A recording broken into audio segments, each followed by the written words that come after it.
Bonjour à tous et bienvenue sur OPS Store. Cette semaine, on va vous présenter un équipement qui va vous permettre d'enregistrer vos tirs pendant vos parties Airsoft. Je parle bien sûr des caméras RunCam, ScopeCam SE.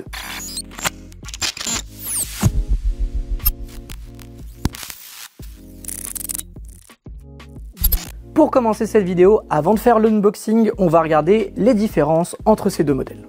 Pour répondre rapidement à cette question, la réponse est au niveau du zoom. Vous avez une lentille en 25 mm et une autre en 40 mm. La 25 va être plus adaptée si vous jouez sur de la courte, voire moyenne et longue distance, tandis que la 40 mm est vraiment pour du moyen, voire très longue distance. En clair, si vous jouez en CQB, en forêt avec une réplique d'assaut ou un DMR, je vous conseille donc de prendre la 25 mm. Et si vous jouez plus sur des répliques DMR et sniper, je vous conseille donc de prendre la 40 mm. Pour commencer, lorsque vous achetez votre produit, il est livré dans une boîte rigide et à l'intérieur, nous avons un anneau de fixation 31 mm vers Picatinny, un câble USB vers USB-C pour soit charger votre caméra ou tout simplement pour extraire les fichiers.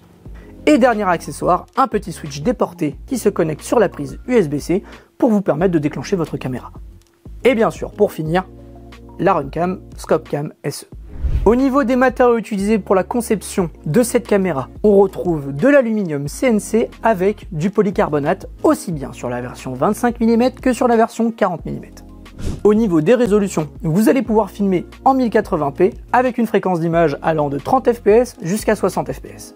Au niveau des normes, elle est normée IP64, vous permettant donc la résistance à l'eau, à la poussière, aux éclaboussures, à la neige, à la pluie, etc.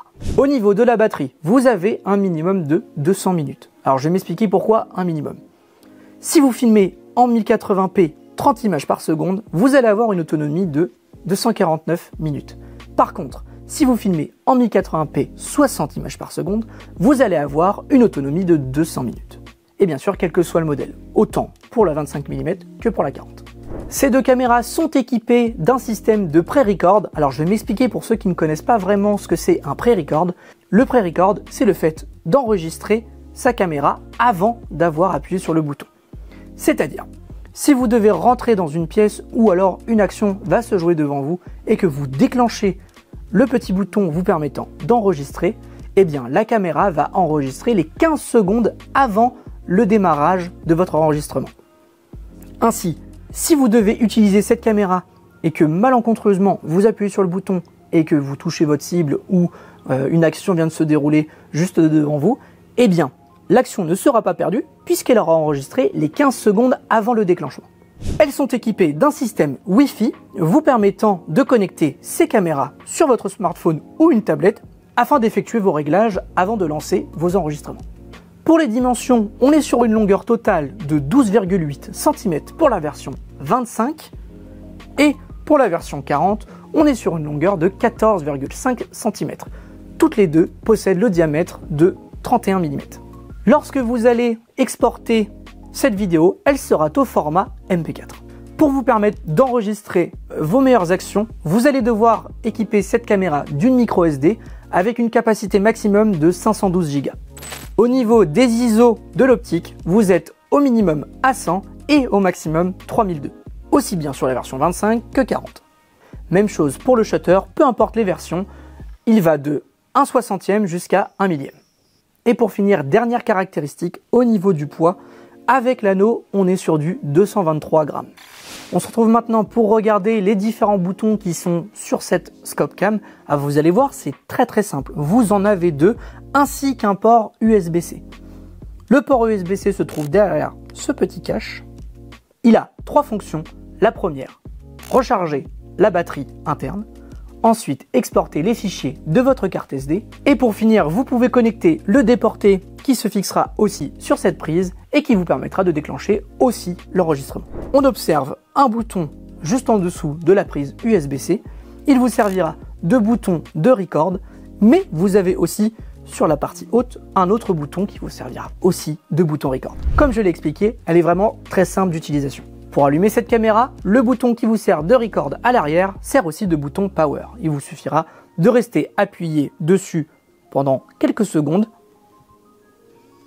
Elle se mettra à vibrer et vous indiquera par une petite LED rouge que la caméra est allumée.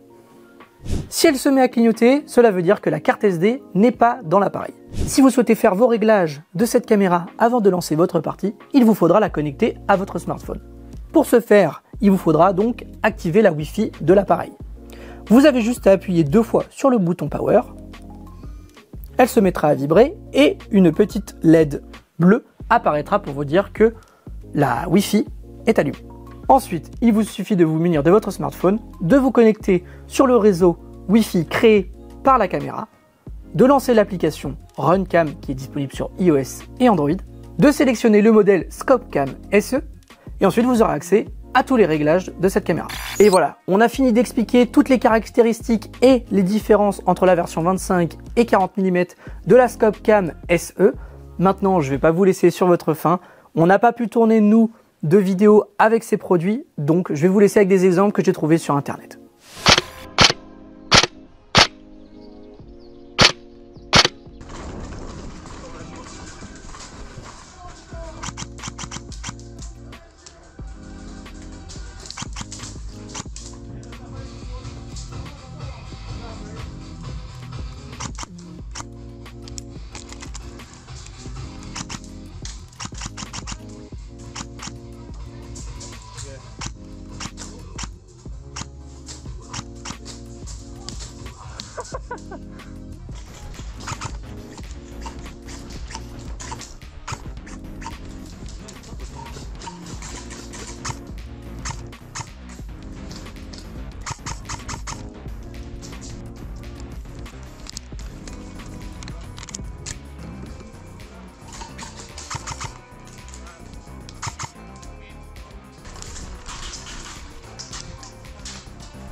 Je vous remercie d'avoir regardé cette vidéo. Tous les liens des produits sont dans la description, que ce soit la caméra en 25 mm, la caméra en 40 mm, ainsi que la gamme complète de chez RunCam.